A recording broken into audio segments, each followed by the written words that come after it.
Mommy told me something a little girl should know.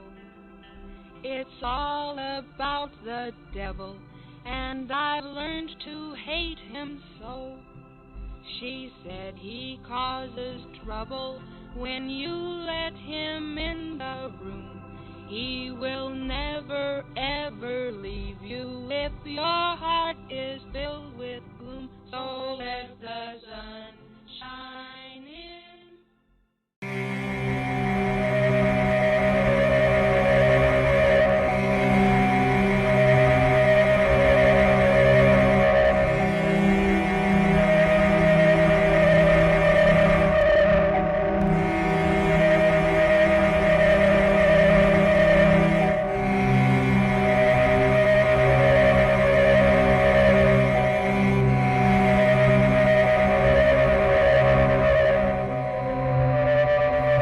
This is the Blood and Black Rum Podcast.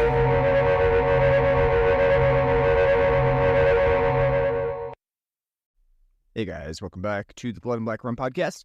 I'm Ryan from ColdSploitation.com, and I'm joined with my co-host Martin. How's it going? Doing pretty well. We're doing another one. Another episode of Promised Episode, but not fulfilling Promised Episode. Yeah, right. Yeah, last time I think we promised Asteroid City, or we promised to try to get to it, and it's not playing around. It is playing slightly around us, but not like in a close distance to us. We can already rent it though. I saw on YouTube. So, oh, do they have that? Yeah. So we might have to go that route. I'm kind of surprised they already got it on streaming services. Yeah, kind of a pain. It's not at our local theater. It's kind of interesting. I don't know why. But eight theater place, and they only ever have 4 films showing at a time. Yeah, probably 3 of them are Barbie right now. Yeah. Oh, and also just to note too, might be a little bit noisier than usual in the background as we're podcasting during the day, which is not something that we normally do. Normally do it at night where it's nice and quiet. My kids are in bed, so if we have visitors, that's why doing it during the day, because Martin had to purchase a new car this week. Fun times. Can you hear? I'm doing laundry at the moment. Can you even hear that in the background? Or is that noise canceled out pretty good? Nope, that's canceled out. We're all good. There we go. Look at that. Professionals here. So instead of Asteroid City, we had to come up with something else, and I picked one that I wanted to do for a little while. That I thought was going to be a fun movie to talk about, but I wasn't really sure like exactly when we should do it. It is kind of a good movie for Halloween, but we normally go with themed things for Halloween, so it might be tough to fit that in. So instead of doing it for Halloween, I thought we could fit it in now, and it's like in between some of our other themes that we're doing of late. So this one is a movie that came out, I think, in like about 2016. I remember it was one that was actually probably one of the most talked about horror movies of 2016. Kind of a surprise affair because it was more of like one of those lower budget movies. It was released by IFC Films, which I don't know if you've heard or seen anything about like the IFC Films horror lineup, but they are very touch and go. They could have some pretty good ones, and they had some pretty dreadful ones. It's like a Blumhouse. Yeah, exactly. So you never really knew what you were going to get with those movies. And it's so, you know what, this one was one that came out and this was completely surprising. And I remember seeing it at the time and actually thinking that it was very good. Really enjoyed it. And I think part of the reason for that is like if you watch it in the right atmosphere, it is a very fun movie to watch, especially for a horror movie. It gets a lot of the eerie atmosphere, supernatural elements, does that pretty well. And we're talking about the Autopsy of Jane Doe. Never heard of it going into this. Yeah, I mean, yeah, it's not like had like a big blow up at some point, but it was well talked about back when it came out. A lot of people did enjoy this movie. It got a Blu-ray release around the same time. And it was one of the bigger horror movies of 2016. Directed by Andre Ovredal,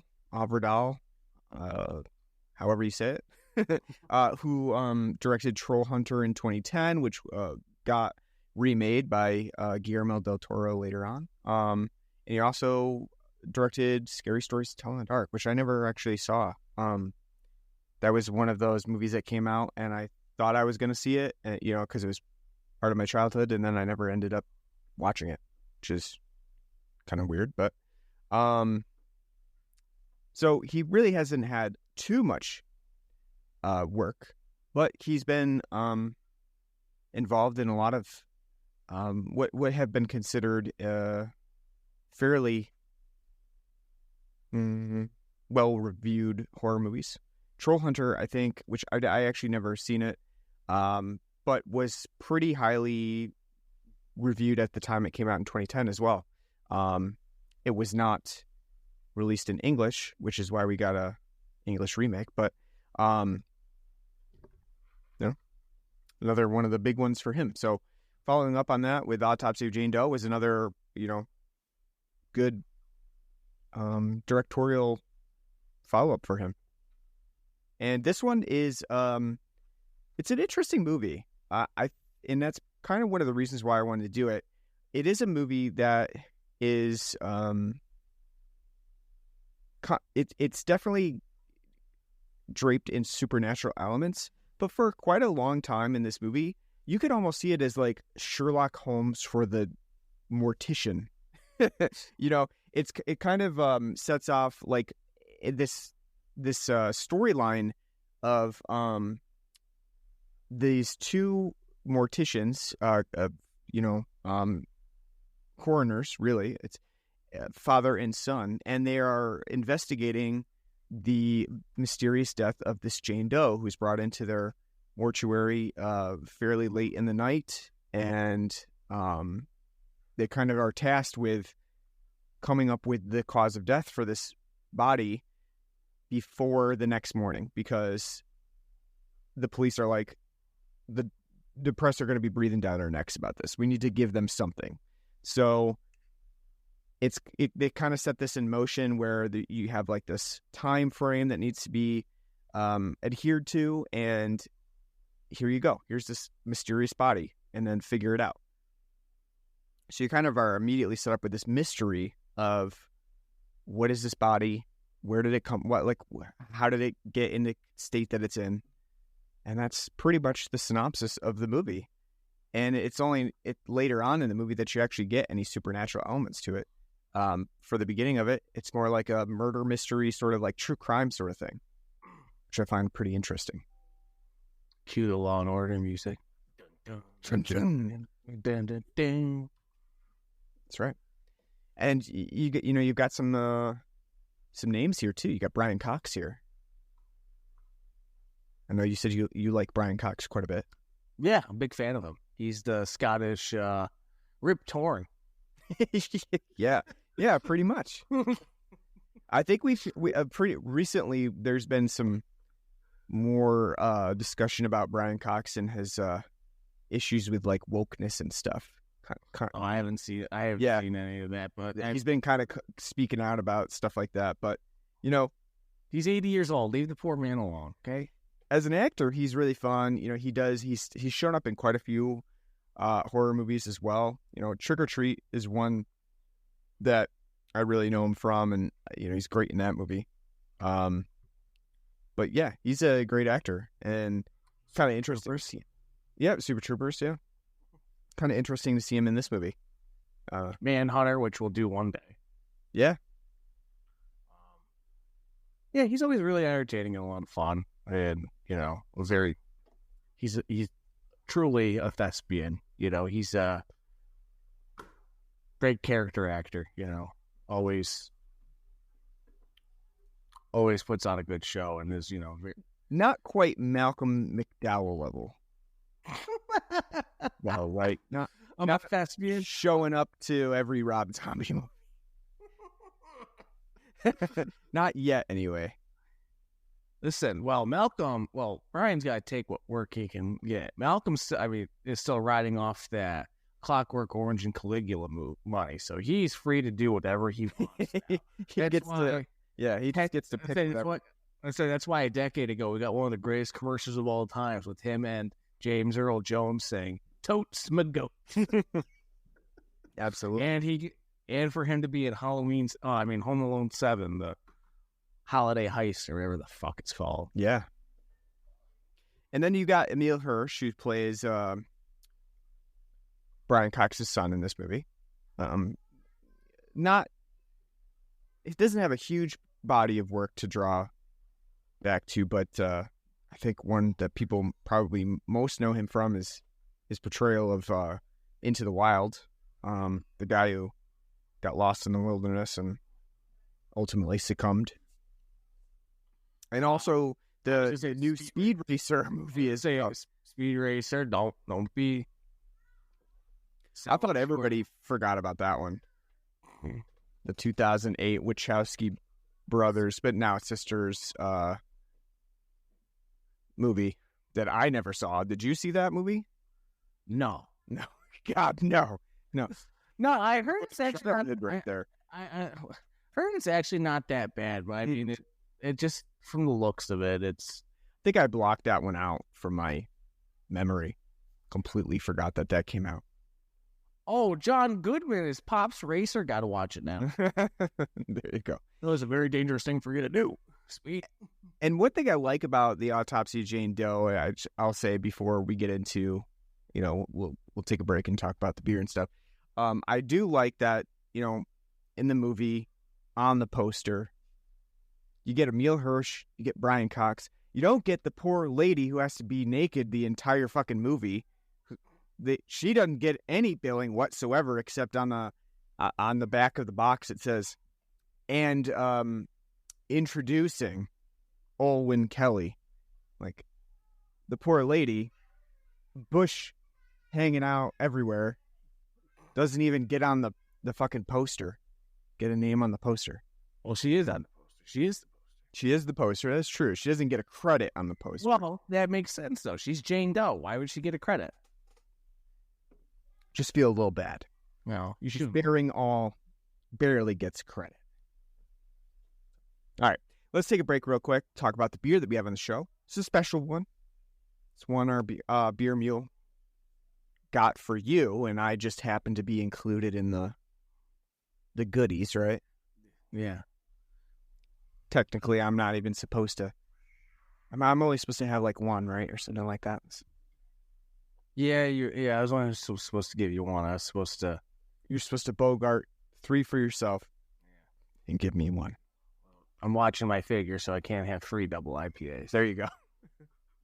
What do we got on the show? What'd you get?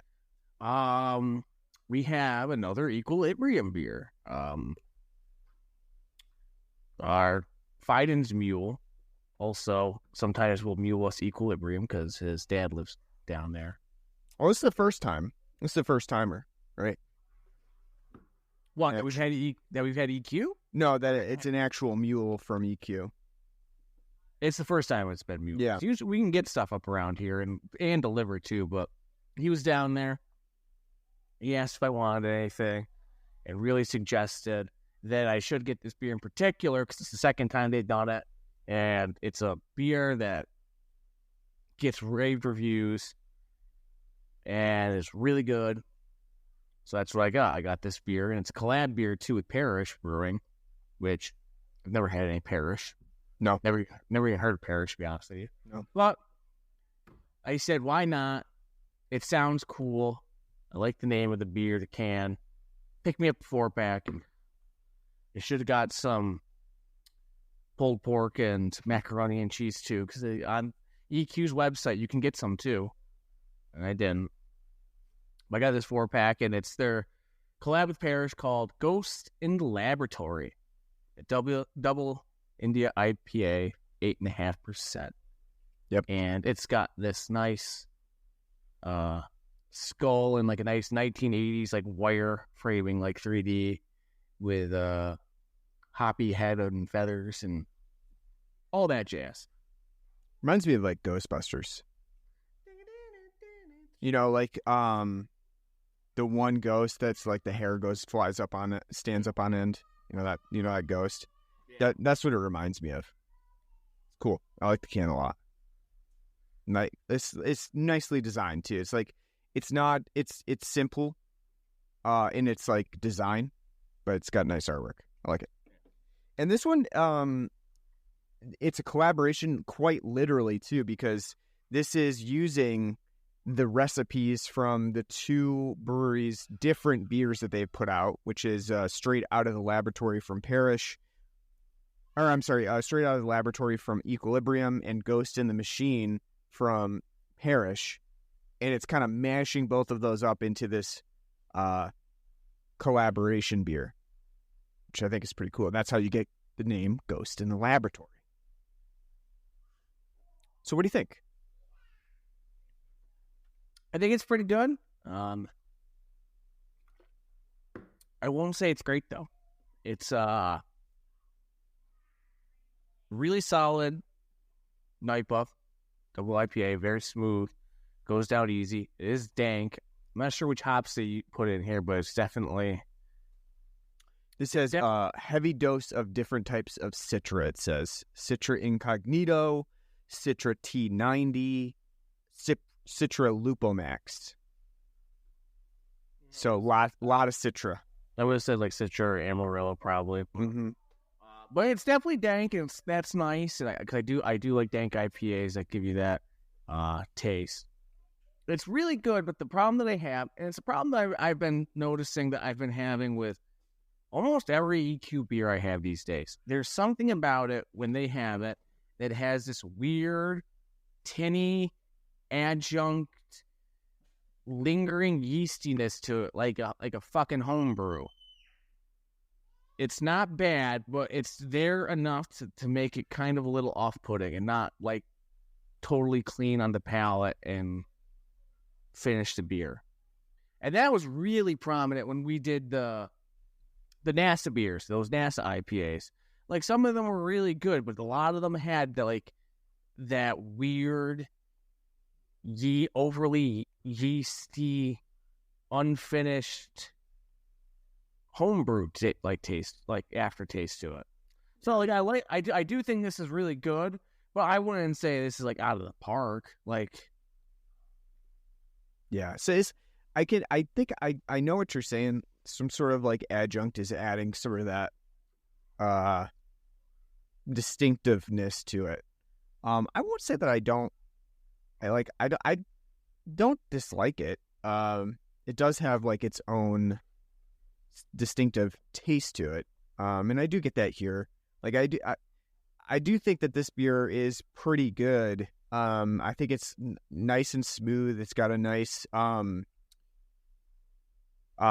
dankness to it, especially if you like dank beers. Like one of my favorite IPAs or mass marketed IPAs is Fiddlehead, and that tends to have a very heavy dankness to it, and this beer does too.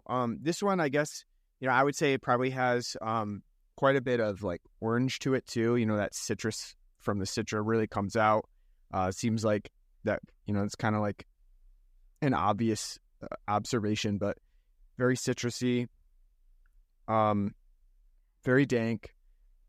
That Citra hop is really strong in this because this is double dry hop too. So, overall, I think it's really good. I would be curious to try a Parish beer because I have not tried them, and I doubt we really get them here at all. They're from Louisiana. I really doubt that we get anything. The only Louisiana beer we get around here is a Beatus. Mm-hmm. Yeah, I really doubt we have even any availability for us to get a Parish beer. So, it is kind of like an interesting collaboration too. Like all of a sudden, just like what a Parish or Equilibrium reach out to each other. It's just it's a weird collaboration, but it's cool. Wish we had some more Parish beers to try up here, but I am curious about their brewing, and I've never had any, but curious to see what they make. But I think this is a pretty good, pretty solid offering from both companies. And I do see why people are really liking it because, it is a pretty strong NIPA with a nice dankness to it. So, thanks, Beer Mule, for that one too. I'm gonna crack into my second, even though I'm not supposed to. Oh, sure you are. All right, so let's talk about the Autopsy of Jane Doe. Let's set the mood. It's a dark and stormy night, right?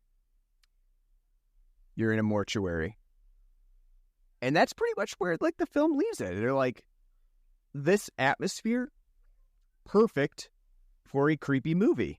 And all I could think of is, like I said, is the beginning, like, first minutes of the Mary Jane's Last Dance video for Don Petty and the Heartbreakers. It's set in a mortuary too. Yeah. Well, and so this movie really brings to mind a couple of other different movies, maybe not in the same themes or even atmosphere or anything like that, but, you know, you Return of the Living Dead, you have to at least mention, because that has a pretty significant, you know, funeral home mortuary scene.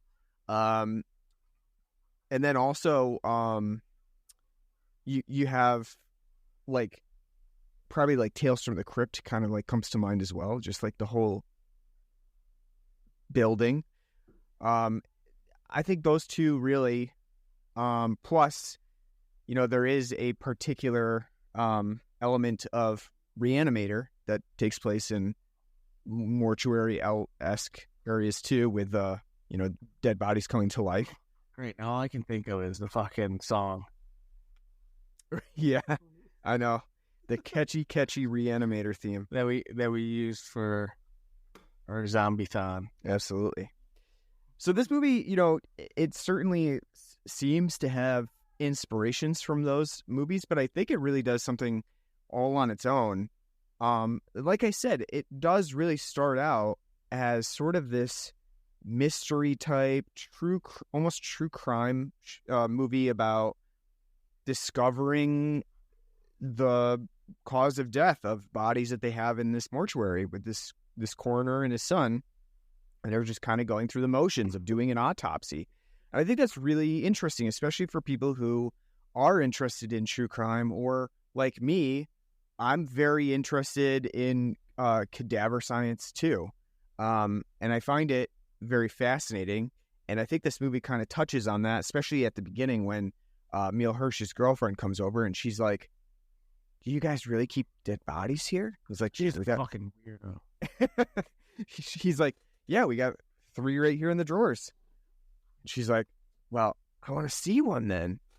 I want to see that dead body in there." And so he pulls out one, and it's just like a lady that died of like fairly natural causes. And you know, obviously, of course, after you've gone through the autopsy, the body is not in great condition, right? Like you can think of it like a puzzle. You're taking shit apart. You're pulling it out. You're taking the brain out. You're taking the heart out. You're sticking them in all different kinds of containers. And so, like, when you sew it back up together, it's not like you just go right back to, you know, looking like you did before they cut you open. So of course this lady. I was gonna say, as Vito Corleone would say, after, you know, when he goes down to Bonacera, mortician, when Santino gets shot up. So look out with a mess, could my boy. Exactly. And this film kind of touches on that. It touches on the fact that, like, you know, when you do an autopsy, there's a lot of things that go into it, and there are things that you see in the everyday of doing this job that you just really can't unsee, that you can't change from your mind, that you experience this. And I think part of the movie goes into that, especially with Jane Doe, as they start to uncover the things that have happened to her. And they're kind of like, holy shit, and, you know, all these things happen. How could someone do all of these things to somebody? And that kind of goes into the being a coroner, because it would be great if you were a coroner and you worked in a mortuary and everybody that came in just dropped dead in natural cause. They're like, yeah, they had a heart attack. Yeah, you know, yeah, they had cancer. No, right. You pull the Rusty from L.A. Noir. When you're doing all the murder cases, it's probably the husband. Yeah, it's the husband. Yeah. It's always the husband. Cole, what are you wondering about? It's the husband. But also, to quote L.A. Noir, the coroner in there, every time it's around, yeah, I didn't see any ligature marks there. Bro, check for semen samples. Yeah, I didn't see any. Bro, check for semen samples. Yeah, I mean, but it would be really nice if that's all that came into your mortuary. Like, and you were, in a coroner in a small town, and that's all you had to deal with. But no, you know what? As a coroner, you have to deal with a lot of other shit too, like bad accidents that happen to people, and murders that happen. I almost feel like to be a coroner, you have to be a sociopath, but you have to be one like who's like well controlled. Sure. Because I mean, like, as fascinating as it is, there's a lot of things that, like, I mean, I like in horror, especially in horror films and stuff. Like, it doesn't, like, it doesn't really tingle me and like make me kind of be repulsed and like, ugh. This film does a pretty good job at being, what am I looking for the word? It's like shock and exploitative. Thank you.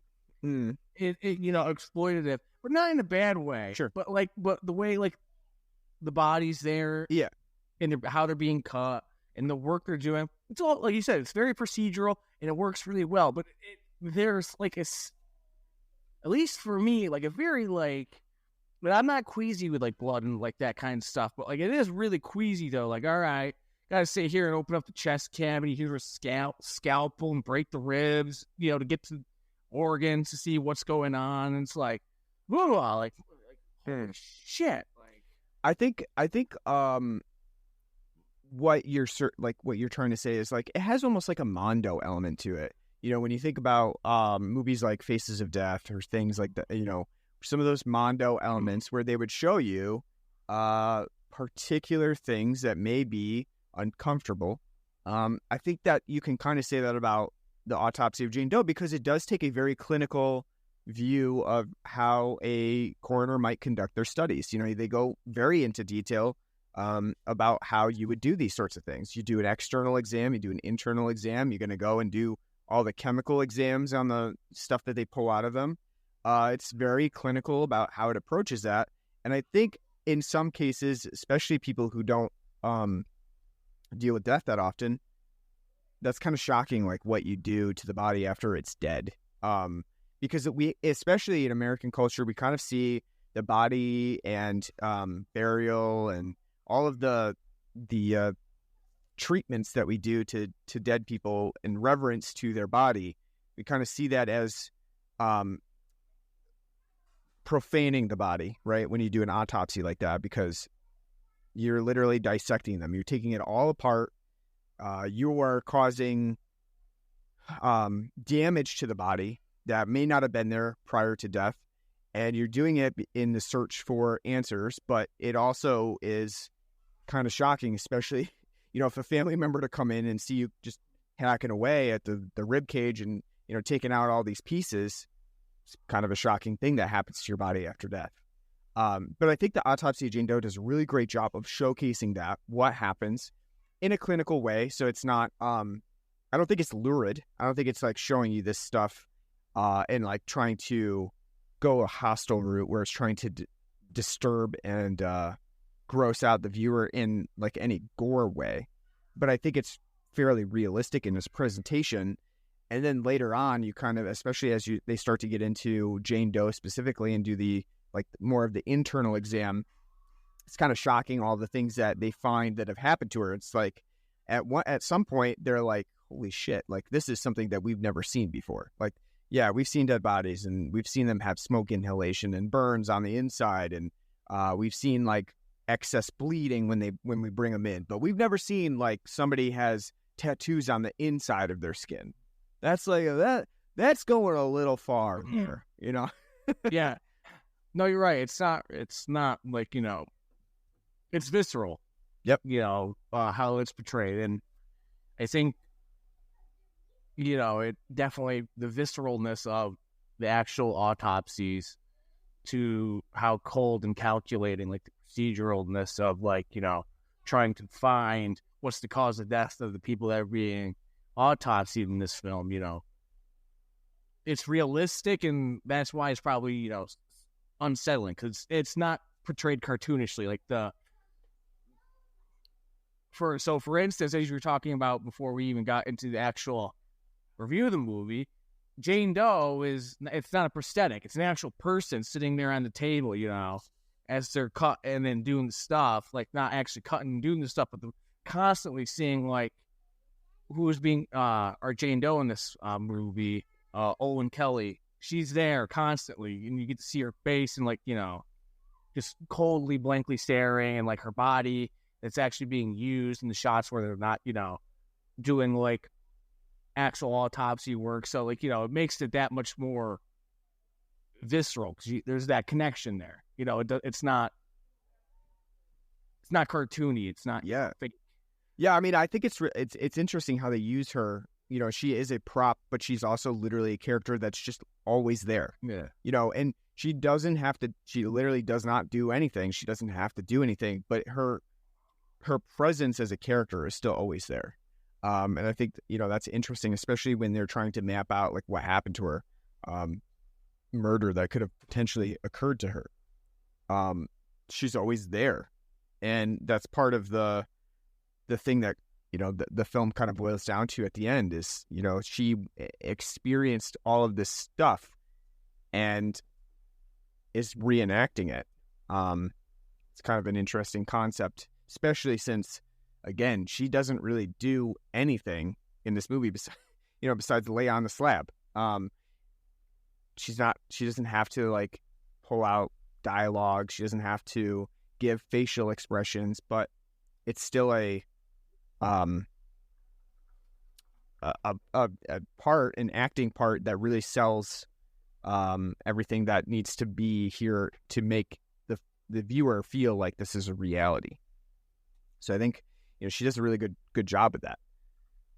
And the film, it does a really good job of presenting all of these things graphically, and being able to present a body that truly does look dead, has been historically difficult. Like if you think about some of the older films, where if you just like look closely on screen, you could tell they're breathing. People are breathing like when they're dead, and that was the thing that older films struggled with a lot. For whatever reason, they just did not take into account like the realism of looking at somebody who is supposedly dead and you just see them breathing. I think the fact that it's like shot on like 8mm or something, where it's like really old, so you're not gonna be able to fucking tell anyway. So Sure. it's like Yeah. now that everything's in 4K and so upscaled, and like when you watch like half the shit now, you can see like, oh, there's a car in the distance driving back, like in this period piece, and it's like, yeah, well, you couldn't see it really in the original shot, but now you can.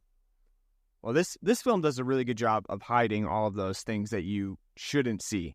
Breathing, blinking, unless they want you to see it, like when her nose starts twitching because the fly's coming out of her nose and things like that. So from what Wikipedia said, she was casted because of her knowledge of yoga and helped her be able to control her body. Right, being able, I don't think I could be that still. Honestly. No, I couldn't. No, I fucking have to. When I had to have an MRI, I'm like fucking jumping around in my skin there. I can't imagine knowing I've just got to be laying on this slab for whatever 10-hour shooting period that you're doing.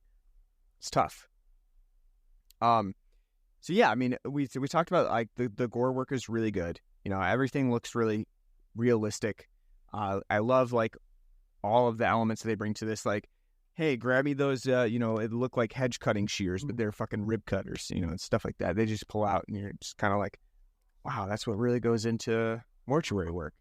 They do a really good job, but I think like what the film really does well too is it just sets a really good atmosphere. It does have that, generic, really tropey, like it's a dark and stormy night, blah, blah, blah. It's thundering and lightning and stuff. But the way that it's shot, the way that it's, it presents that to you, that this storm just kind of comes out of nowhere. It's, actually supposed to be really bad too, because there's a radio that keeps mentioning how terrible this storm is going to be. And then you kind of have, all of the lights going off in the mortuary because it's in the basement. So it's a naturally dingy place. All of that setup is really well done and kind of sets the eerie tone for this movie. What would made it less eerie? John Saxon would have solved the case in 5 minutes. Yeah, I mean, of course, he would know the why immediately. Just pin that down, right? That's what I was waiting for. Like when we get to see our sheriff, just be like, get John Saxon on the call, damn it. Yeah, it's kind of funny too because Brian Cox's character, he doesn't really care about like the why of why was this person killed. He just cares about how did it occur, how did the literal death occur, and eventually throughout the autopsy of Jane Doe, they kind of start caring about the why, because the why is really important to the element of ritual that this Jane Doe unearths as they kind of go through this autopsy. Well, it's kind of smart, though, because, I mean, if you're at his age, you've been probably a mortician for like 30, 40 years at that point. At that point, you probably are at the why doesn't fucking matter. Like, don't bog yourself down too much into details. Yes. And get yourself upset. Just figure it out. Let them know. Exactly. I think that's where it comes from because, this film does kind of deal with that, the idea of being upset about this work that you're doing. Because, like I said, not everybody's coming in and they just died of natural causes. And so they kind of mention that throughout the movie. Like Brian Cox is like, I've seen this before. I worked on a case where there was, a prostitution ring and they fucking bound these women, cut their tongues out. Yeah, that's pretty awful, right? And so he's kind of... Well, no, I would say, speaking of, sorry to interrupt, but with, Emma, though, when she wanted to see the bodies, and there's the 3 bodies, the one that we saw that was, from the house that was scorched and shit, but, she pulls the second one out, and he's like, oh, why's the face covered? He's like, gunshot wound to the head. Right. Seen that? He's like, at point-blank range. Seen that a billion times. Somebody offering themselves, Why don't you pull it off and see what it looks like? Yeah, I mean, yeah, I guess at a certain point, you have to compartmentalize yourself and you just say well, yeah, I'm seeing this awful stuff that's happened to people. But you kind of have to forget about, again, the why of what happened and just do the science and the study of what happened to them, figure it out. And then case closed, you move on, you move on to the next body. Which I think is interesting because that is something that the film doesn't touch upon as much, but police officers, paramedics, firefighters, they all kind of have to do this to some extent, especially because there are going to be times where, sometimes they're rescuing kittens from trees. Sometimes they're having to spend someone's last moments as they got in a car accident and they're literally dying. It's something that you kind of have to compartmentalize and keep away from your everyday life, because if you can't, then you literally will not be able to function as as a person, because there are horrible things that happen literally every day to everybody, and it's hard to sometimes separate yourself from the fact that you in the future you might have a horrible death. That's something every human has to live with the knowledge of, unfortunately. And I think that's kind of where the autopsy of Jane Doe goes. They find out, holy shit, this Jane Doe had a lot of fucking bad stuff that happened to her. She had her tongue cut out. She had in the heart, or somehow they basically burned her, but she doesn't have any outward appearances of it. Been burned alive. She has all these stab markings on the internal organs. Obviously, her skin, we talked about, on the inside has all of these ritualistic tattoos. And then she was also forced to swallow her own tooth in it's almost like a shroud with the same markings on it. It's all that stuff is pretty fucking horrible. I'm sure it wasn't pleasant to go through. And they kind of uncover all of that. And I just like how they kind of go from this could be normal, right? Maybe it was a ritualistic murder or something, but it's kind of normal to it just keeps getting more and more outlandish as they go along, to the point where it's obvious that they cannot discount that there's something supernatural going on. So I think it's halfway through the movie, the film really does take a supernatural turn where all the lights blow out and they start to actually experience the bodies that are in the mortuary. They actually come out of their metal containers and walk around and stuff. What did you think about that? Did you like the supernatural element to it? How did you feel? I thought it was fine. I think it's done well enough and it's well paced. I think the problem that it kind of gets into, especially near the end, is that it kind of enters Conjuring territory where it's just like, oh, like, here's my big brained IQ, like, what's going on? And we figured it out. And like, once they like kind of tell you, like, fully explain like what's going on, like the whole like fun of it's gone. Like, I don't need to hear like them like deduce like they're Batman in Arkham Asylum, like, this is what the Riddler was trying to achieve. Like, leave the clues there for you, like, you to kind of like figure out what's going on. I think by specifically saying like, wait, so she's got no bruises and she's a fresh corpse and everything, but her eyes are gray.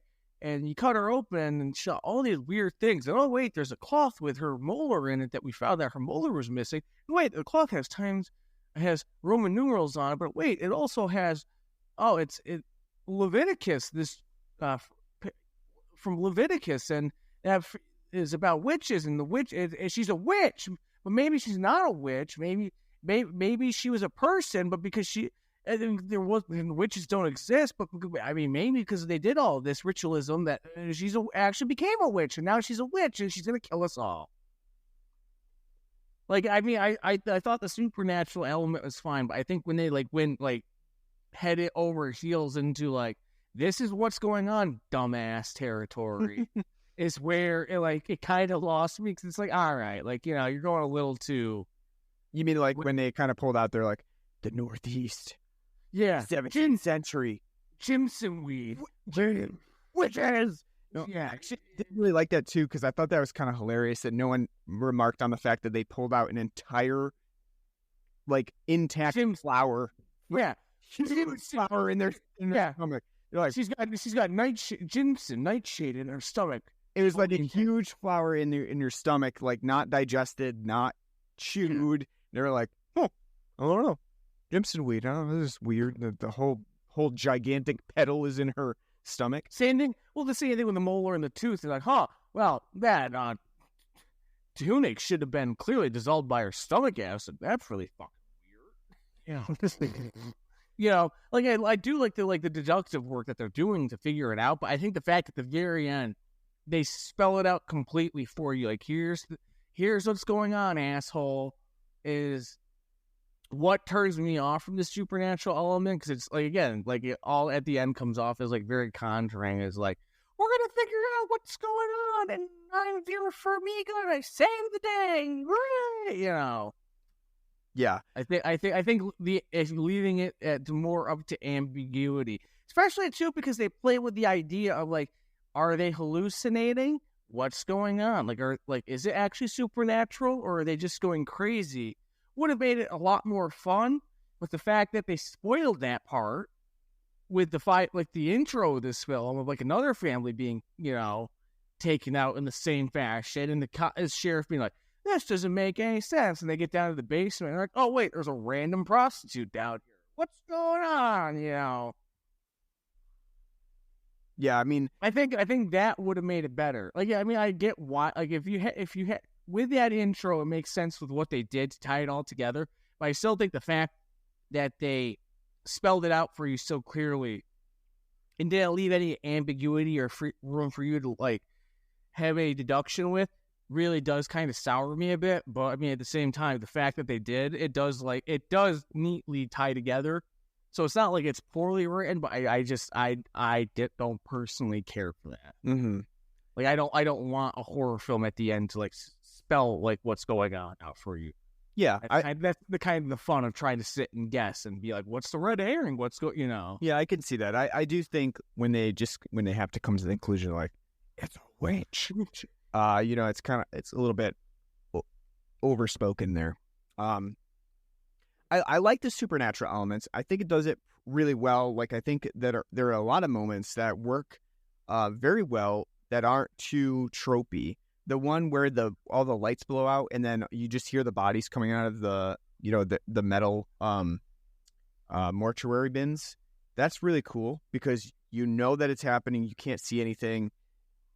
And it's just kind of like got a nice little, I don't know, like play with the audience there that you don't really know what's coming.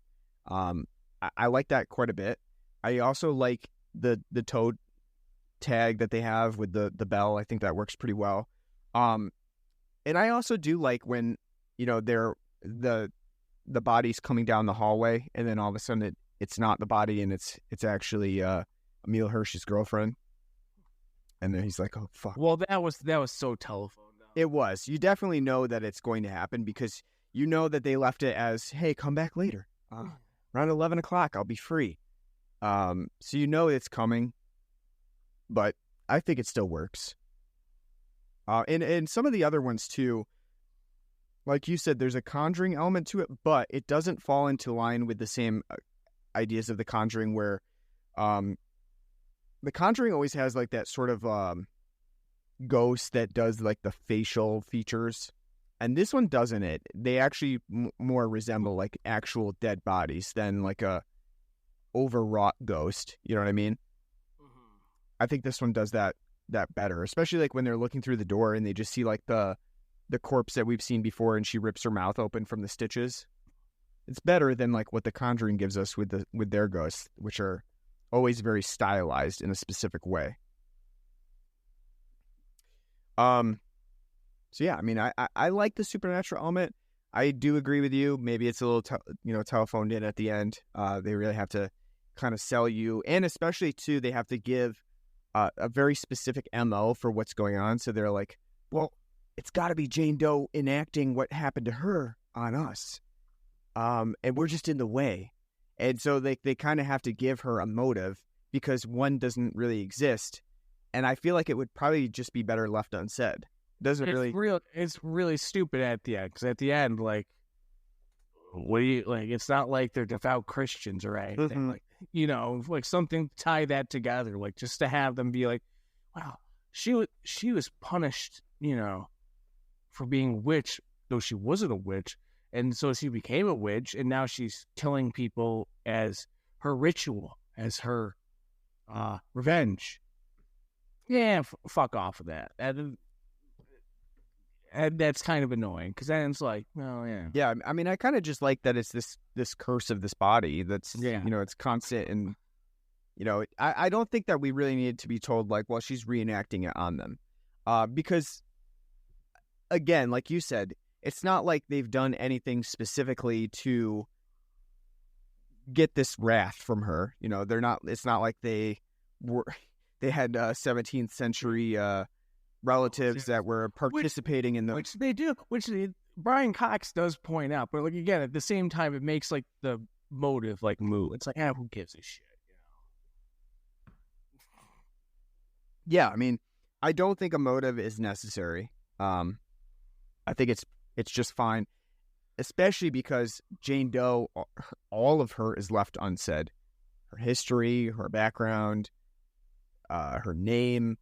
It's fine to just let that be. There's no motive. It just happens. I think that would have been a little bit more successful at the end of the movie. But this is one of those movies that does not...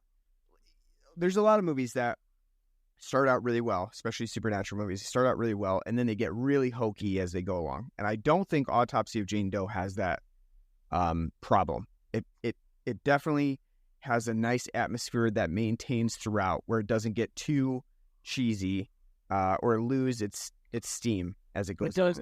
It does get hokey in parts, though. Emil Hirsch is hokey throughout. Well, it's hard to believe he's like a 19-year-old kid, right?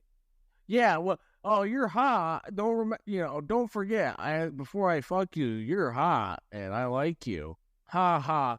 Well, come on. My dad needs my help. You've blown me off again, but he needs my help. Like, he's kind of his whole character is like kind of hokey. And then like as they're going through and like doing the autopsy, he's like, is that melanoma? It could be underneath the skin. And then he's like, maybe it's a punishment. Maybe we're being punished. It's like, okay, Elijah Wood, calm down. Yeah, He's not bad. He's not bad, but he is hokey. Like a lot of the lines that he's given is really hokey. agreed. I do think that he's a little bit hokey, hard to believe as the age that he's supposed to be portraying. I'm 14-year-old medical assistant. Right? Yeah, exactly. Exactly. That is funny. You know what would have made this a lot more interesting to kind of tie it together? You know how they kind of skirt around the idea that Brian Cox's wife is dead? Mm-hmm. And that he's kind of barely hanging on to, like, memories of her? Not really talked up. Wouldn't it be more interesting if instead of this fucking Salem ghost, if, like, maybe it's tied to her? Like, maybe her soul's, like, trapped somewhere? Well, poor Stanley the cat. Oh, I know. Brian Cox breaks into that with no problems. Just snaps it after it got trapped in the vent. Then brings it to the Crematorium. I feel like that's not something that you would use for just a cat. Not saying that like the cat is just a cat, but like I feel like there's like regulations involved in like what can get thrown in there? It's not like you be like, oh, I'm done using this newspaper. Yeah, exactly. I'm just gonna fire it up and just like let it rip. Yeah, I thought that was pretty funny, but yeah, poor Stanley the cat. You know, like he was an asshole, but here's my cat. I know. If you look, he didn't get a mouse. He got like a fucking rat when they. I would not be Emil Hirsch picking that thing up with my hand, with my bare hands. He washed in a fucking gigantic ass rat. He washed his hands afterwards. Okay. Yeah. Still, I would watch. Hell, they show him washing his hands afterwards. So after dealing with giant field varmint, wash your hands. Jesus. I'd be afraid of all kinds of diseases for that rat. I know. I'd get a text from you for days. Yeah. Exactly. Think I got Lyme disease. I know. Anything else that we didn't cover that you want to talk about? I do want to talk about Brian Cox specifically. Oh, sure. I do think he does a really good job. He has this great stoicism and cynicism, but he's also really fun, like, and really plays the role really. He's a straight shooter, does a great job, and that's what you can expect from Brian Cox. I mean, whether he's a professional asshole now like James Woods or not, couldn't tell you. Ryan keeps tabs on the Twitter universe, because I won't give Elon my money, but he does a great job though. Like he always does a great job at just portraying the person that he's trying to be. And I think he does a great job here. He's really engaging and fun, and Yeah, no, I agree. I think he does a good job. He brings an energy to it, especially like in the opening moments where he's like going out, smoke a cigarette. He comes back in. He's like, Didn't you like that? Didn't you like that whimsical music that was playing randomly? Yeah, because he's lighting a cigarette out back, like,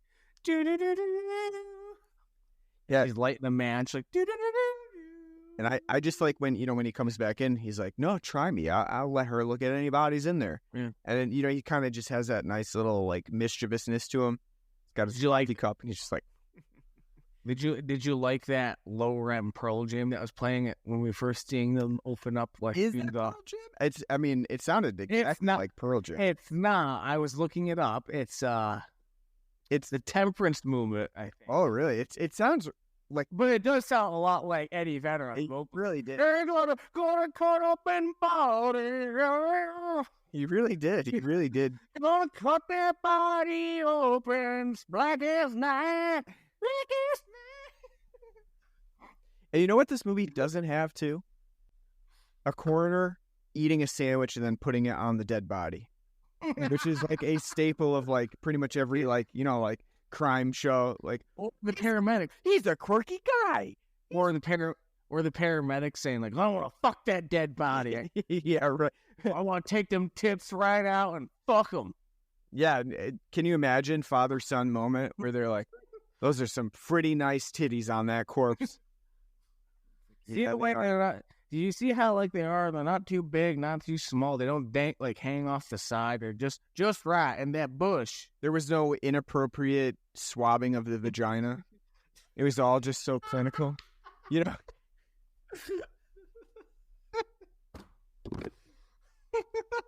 No. How could they take it so seriously? Can you imagine if Rob Zombie directed this film? We need more. We need more vaginal swabs. That's what we need, and we need more surliness from the paramedic who's bringing her in, saying how he wants to put his balls on her forehead. Exactly. The great Rob Zombie. All right, so on a scale of 0 to 10 movies at the Strand, which I'm not sure what they were going to go see. I'm curious what they were going to go see at the Strand when he didn't actually get to go out and go see the movie. It follows. It follows, yeah. No, wait, this is an IFC movie. Documentary now. There you go. Or what's the Fred Armisen show again? Portlandia. Both of them are Fred Armisen shows, but no, just Portlandia. So, what would you rate the Autopsy of Jane Doe? I'll give it a 7.5. I was really pleasantly surprised by this film. Like I said, I'm kind of shocked that you said maybe it's just within horror circles. The fact that you said it was a pretty big thing to do in the 2016, because I don't remember hearing about it at all in any shape or form. So I didn't really have any thoughts going into it. Didn't really know too much. Just sat down and watched it on Tubi, and it was, it exceeded my expectations. It's a really good procedural horror film with, mortician work being the crux, and it's really well done. The supernatural element too is good, though I think it kind of overstays its welcome with how kind of hammy and corny it gets at the end. But I do think it's a well-made effort. It looks really good. It's really shot competently. I think Brian Cox does a great job, and I think Emil Hirsch, though he does get corny stuff, he is very good too. And I do think Olin Kelly as, Jane Doe does a great job. Like all the shots that you do get to see of her and her reactions of what's going on, really good. The violence is very visceral, very real. If you're not really somebody who's into the idea of ribs being cut open, skulls being cut open, hearts being dissected. I mean, it's not like there's a great deal of it. I mean, there is a great deal of mortician work, but I mean, just the idea of having to look at it, if you're not into that, then it's going to be really visceral and probably disgusting. And it was a little bit, to me, disgusting because it was a little cringy, and not in a bad way, but like I said, it's very visceral and hits a nerve. I think it's a really well-made film. It's a good idea, a good concept. It's a brisk 85 minutes long. Moves along beat to beat. It has a plotted out course. I don't care for the ending. I think the fact that they wrap it up too neatly in a bow into the supernatural way and explain what the fuck's going on really kind of undercuts what was going on in the first 2/3 of the film. But I do think they do a good, Andre Ovredal does a good job at tying it all together and making it coherent. Because it does make sense. I just personally don't care for how explicit, the ending is and how on the nose it is. It's a really good film. I'm really pleasantly surprised by this one. I'd say, like I said, 7.5 out of 10. I'd say definitely go check it out. It's a brisk, easy, fun little watch. Yeah, I would give this one an 8 out of 10. I think it's a really fun movie. I really liked it a lot. I think if you're in the right atmosphere, I think this could be really, it could really give you a creepy feel to it because it does have a nice, eerie atmosphere. And if you've got a time where you're in the dark, maybe you're by yourself, dark and stormy night, be a perfect time to watch this movie. It does have a very spooky atmosphere to it, and I think it works really well. I think it would be a good Halloween movie too, to watch. But I think it does a lot of things really well. The autopsy work is great. If this movie was just about an autopsy with these two characters, I probably would watch it even if there was no supernatural element to it.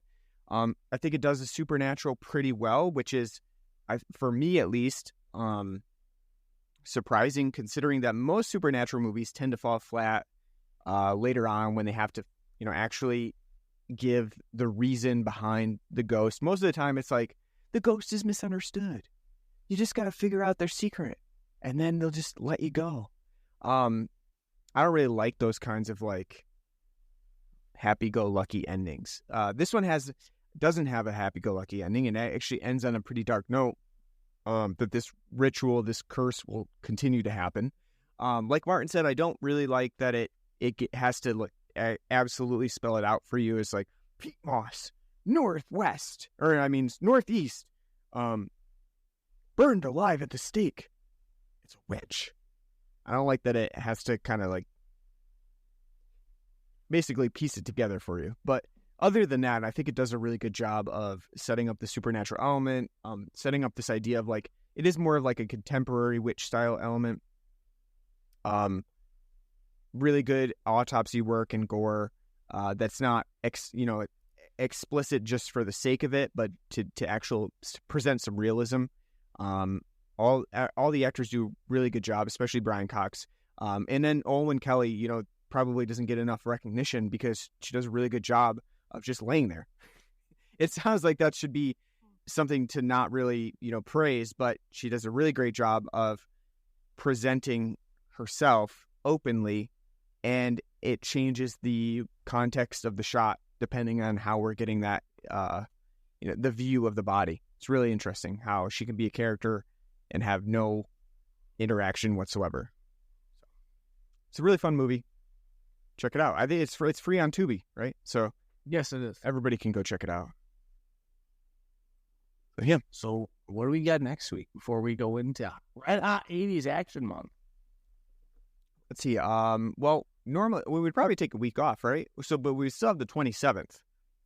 So do you want to try to shoot for Asteroid City on the 27th if we can get it? Because you said it's on YouTube now to rent. Right. So I'm assuming Amazon. Is it like an exorbitant price, like $29.99? No, it's like $3.99. They do. Really? I haven't seen it on. YouTube the rentals are only like $3.99. It's only for the day. Why would it be $29.99? Like some of them at one point there were rentals that were like $20. I'm not even joking. Well, also too, I don't know. Yeah, it's $19.99 on YouTube. I told you. They're extremely expensive when they do that streaming and theatrical release.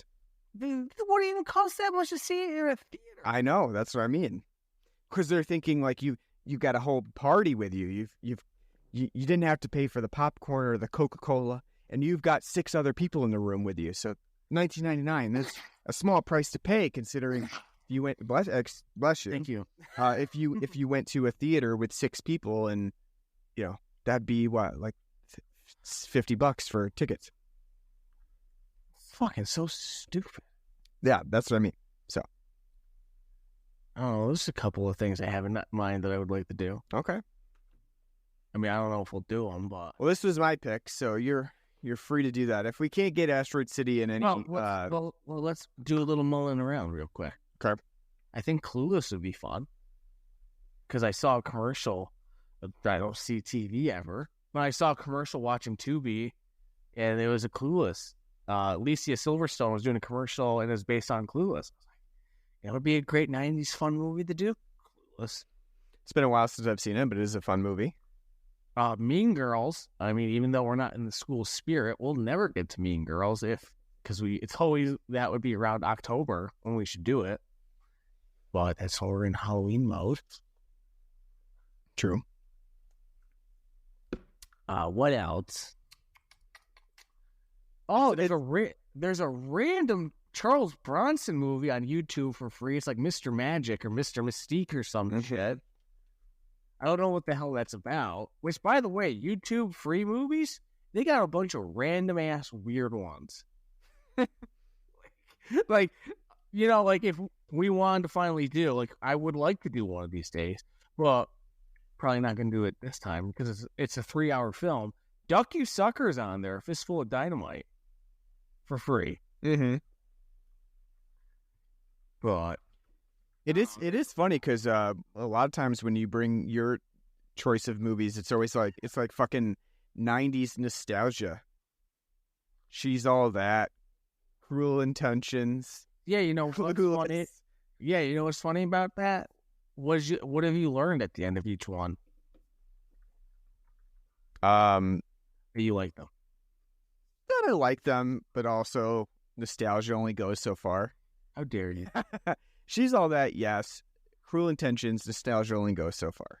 Well, yeah, but I mean, you didn't see She's All That. You totally missed out on that. Afterwards, you're like, yeah, Freddie Prinze and his SEPA, pretty cool. It's true. Yeah, I'm cool with Clueless. Clueless would be a fun one to do. Like I said, there's a bunch that I'm thinking of. But, oh, yeah, so Mr. Majestic, that's a Richard Fleischer film, too. Oh, is that what it is, Mr. Majestic? Yeah, it's an action film with Bronson. There's a bunch of, like, shit that, I don't know. So I wouldn't pen Clueless down, but there's a bunch of shit that I think would just be fun to do because... All right, we won't set it in stone. Maybe Don't want to be doing an action movie like Mr. Majestic because we're gonna. Well, let's do Soylent Green with Charlton Heston. It's people, you bastard. At some point, we have to do the Clint Eastwood Great. I think you know what I'm talking about. 2 Mules. Yeah, 2 Mules for Sister Sarah. I don't think I could sit through. Which is funny because it is a pretty well-regarded movie. Just maybe we weren't in a mind frame to mediocre.